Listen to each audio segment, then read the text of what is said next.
Hello everyone, my name is Anjan, and today in this Let's Get Talking video, we will be covering the basics of researching in a post-secondary setting. We will specifically be speaking about the different types of research, journal articles, scholarly articles. We'll also give you a list of resource sites that you can use, techniques and tips for having a successful research session, and lastly, we will end with the ways that you can cite the research that you've collected. Research fosters critical thinking and expands your knowledge in a certain subject. It can also help you define your academic or career interests.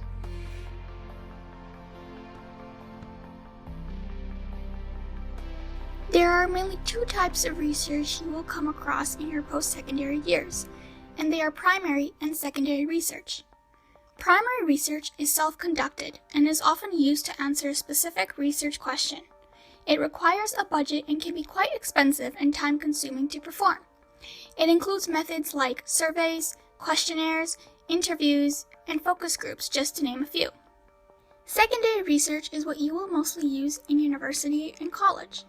It is research that has already been compiled, gathered, organized, and published by others and is able to answer your research question.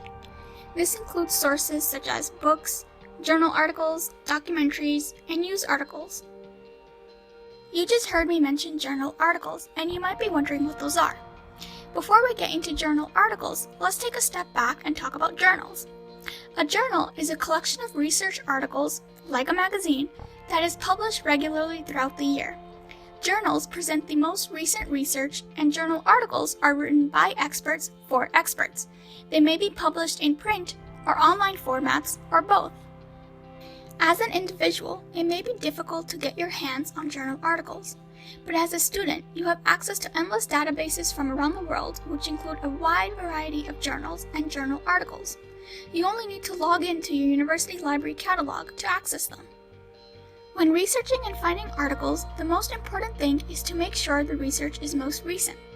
This means that the article must have been published no more than 5 to 10 years ago. Articles published more than 10 years ago are considered outdated sources of research and may not be relevant to current circumstances. When researching outside of academic databases and books, like say on the web, it can be hard to find good, credible sources of information. So how can you tell if a source is credible? Well, credible sources generally have an authentic author who has cited their research sources in the article as well, usually found as a list of sources at the end. Checking these sources is also a good way to find more answers to your research topic. Sources where an author cannot be determined are not credible sources and should not be used. Of course, exceptions apply, and here are 3. If the site is from a well-known and respected company or university, a credible media outlet, or a government website. Wikipedia is not a credible source and must never be used in research, as it is an open-ended access platform and anyone can go in and change the information. It is, however, a good way to start your research if you do not know where to begin, but Wikipedia should not be cited in your work.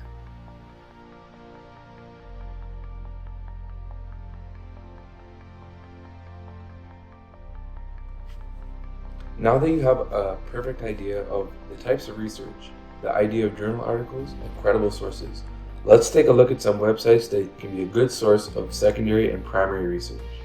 Google Scholar. Google Scholar is probably one of the most well-known sources of information for students outside of a university and college database. Google Scholar is a good source of information relevant to your topic and research questions, as it gathers information from around the world and shows you the most relevant searches according to the keywords that you input.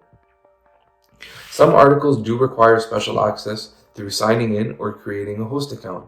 Google Scholar also allows you to filter your results tailored custom to your research needs. You can also access your school's library sources. You can do this by accessing articles through your university or college home screen or homepage, going to settings and clicking library access links. This will allow you to gain access to articles and databases that were otherwise restricted to you as a normal user, since you affiliate yourself with a college or university. YouTube and Netflix. YouTube and Netflix are good sources for video research. You may also find many small clips from documentaries and videos that may be a good use in your research. Social media.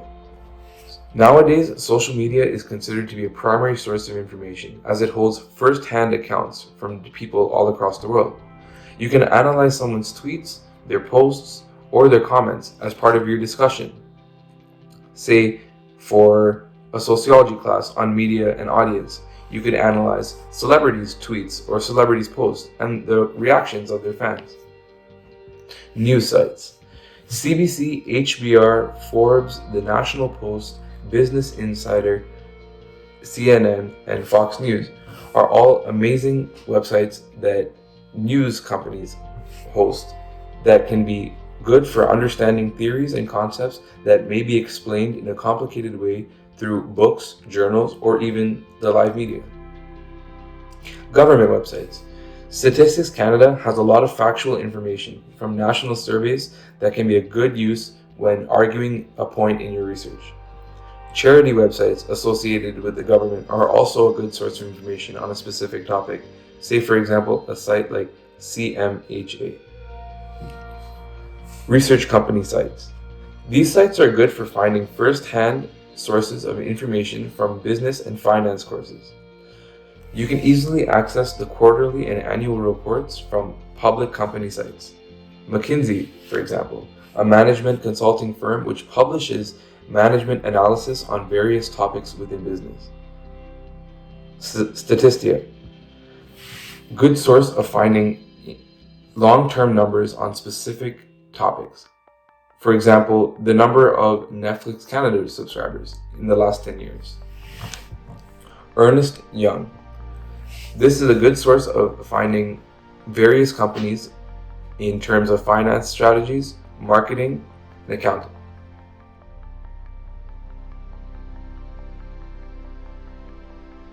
Now that we've explored some sources, let's try searching using an actual example. Let's say you have a communications paper due in 3 weeks, and the assignment outline states you must research a specific topic of your choosing and use at least 5 references, out of which 3 must be journal articles. First tip is to understand your assignment thoroughly before beginning research. At times, professors may write the required number of references, and this usually indirectly refers to journal articles itself, not news articles or other websites found. So be clear with the amount of articles you will be needing, which in my case is a total of 5 sources, out of which 3 must be journal articles.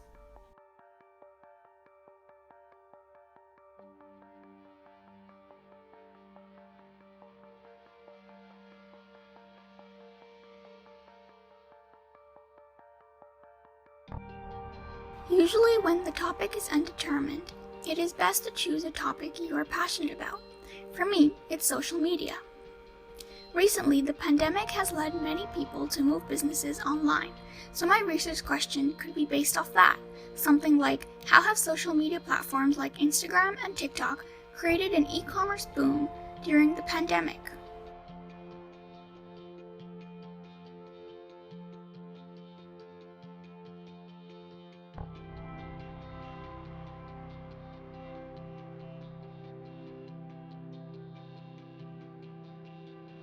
Next, you would make a list of keywords and synonyms that would aid in your search. In my case, these would be words like TikTok, social media, Instagram, e-business, e-commerce, and pandemic.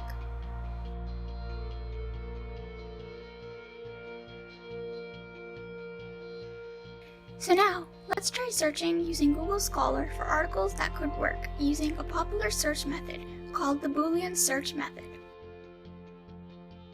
Boolean search uses a combination of keywords and the 3 main Boolean operators, and, or, and not, to organize and sift through your searches. It produces more accurate and relevant results. The AND operator ensures all keywords are included in the results. The more keywords you have with AND, the narrower your search will be. For mine, it's Instagram and TikTok and pandemic and e-commerce. Google will show me results including all these as my criteria, allowing me to look at papers accurately relevant to my research question. The NOT operator allows us to omit specific things which may come up in our search. For example, when I say Amazon, I don't want the Amazon rainforest, so I would say Amazon minus Brazil, meaning exclude anything related to Brazil. you can use the minus sign as a replacement for the word not.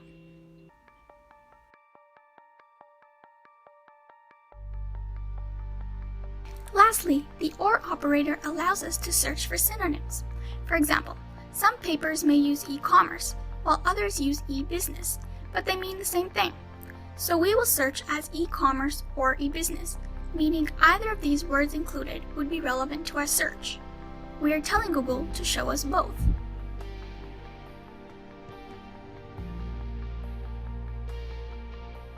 You can use quotation marks to get an exact match for a word.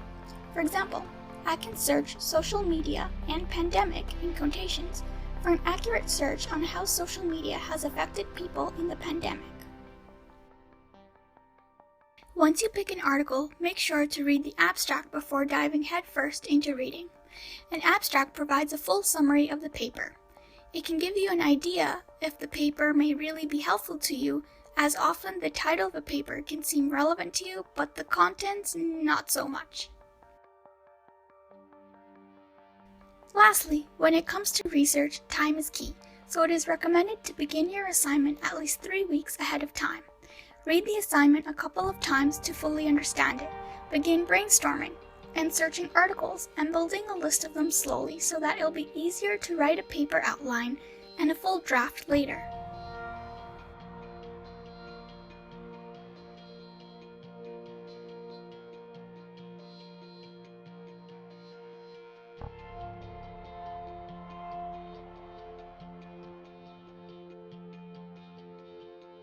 Oftentimes, you will end up with lots of research and limited word space in your paper to state your findings and thoughts on a topic.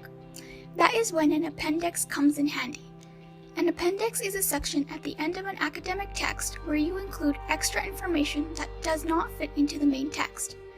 An appendix usually can include a transcript of an interview you had, charts and graphs and other detailed statistical data, and even expand on a theory you slightly mentioned in your paper.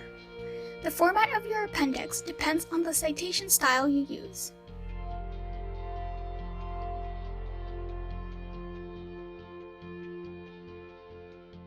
Referencing other people's work is very common in university assignments, and giving credit where it's due is very important. In university or college, academic offenses can occur if you do not reference your work. This means that you may be heavily penalized, fail a course, be suspended, or even expelled. Not referencing your work is equal to cheating in post-secondary settings. There are many citation styles out there. You may be most familiar with MLA format, but other formats exist like APA, Chicago style, and AMA, just to name a few.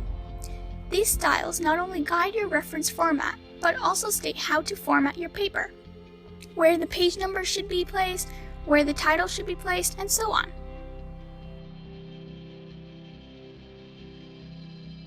The style in which you reference your work will depend on what your professor prefers and will be stated in your assignment outline. One part of a citation is the full reference, but you also have an in-text reference, which, put simply, is a shortened form of the long citation at the end of your paper. You use in-text citations in your paper to indicate any information you have paraphrased or quoted from a specific paper from your reference list. There are many guides on the web which you can follow to make sure you are citing correctly. One of them is Al Purdue, and we encourage you to check it out. They have very detailed explanations on how to cite, how to research properly, and how to conduct research. There are mainly 3 ways you can cite things: manually, using a machine, or having Microsoft Word do them for you. Let's take a look at each using an APA referencing format. When citing manually, you just need to make sure you have all the information at hand and use the Al Purdue citation guide to write it. But manually can be confusing and time-consuming, so you can also use citation machines on the web like Bibme or Scribr. These machines let you search the paper you used and automatically cite it for you using the chosen format style. But make sure you double-check the citations, as information can be excluded even if it is included in the paper. You may even use the machine to fill things in manually, and it will automatically put the information in the right places when you cite.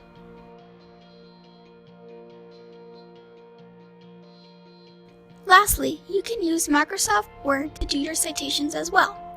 It works similarly to BibMe and Scribr, but you can easily also put a full bibliography at the end of your paper and automatically insert in-text citations in your paper with one click of a button, rather than individually copy-pasting each reference.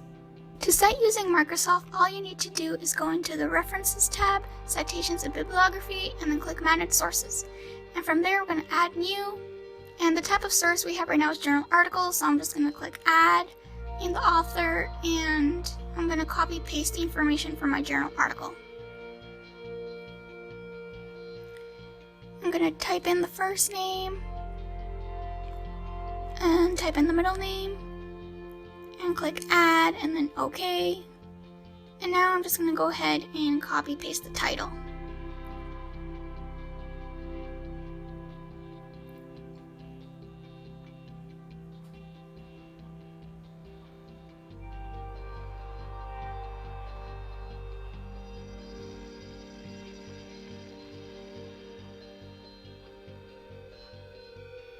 And once that's done, I'm going to go ahead and copy paste the journal name, which you can find at the top of your article along with the volume and issue numbers.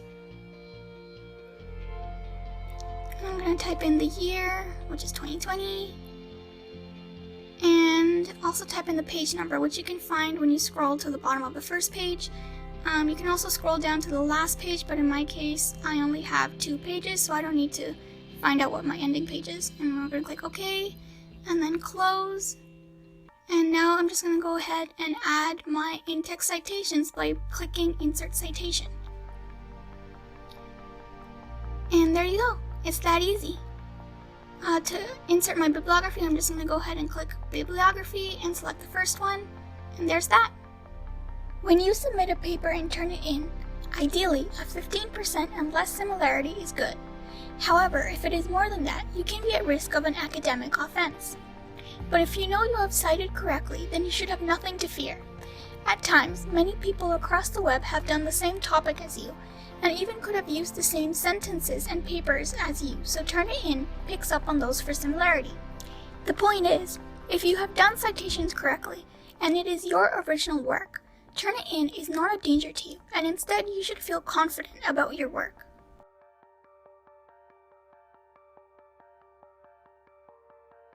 In this video, you've learned about the different types of research: journal articles, credible sources, research techniques, citing your sources, and a few websites that you can use to get started and find some quality research. We hope this video was of some help, and we encourage you to check out our other learning videos and share the tips and knowledge that you've learned with your peers to help better yourself and your research.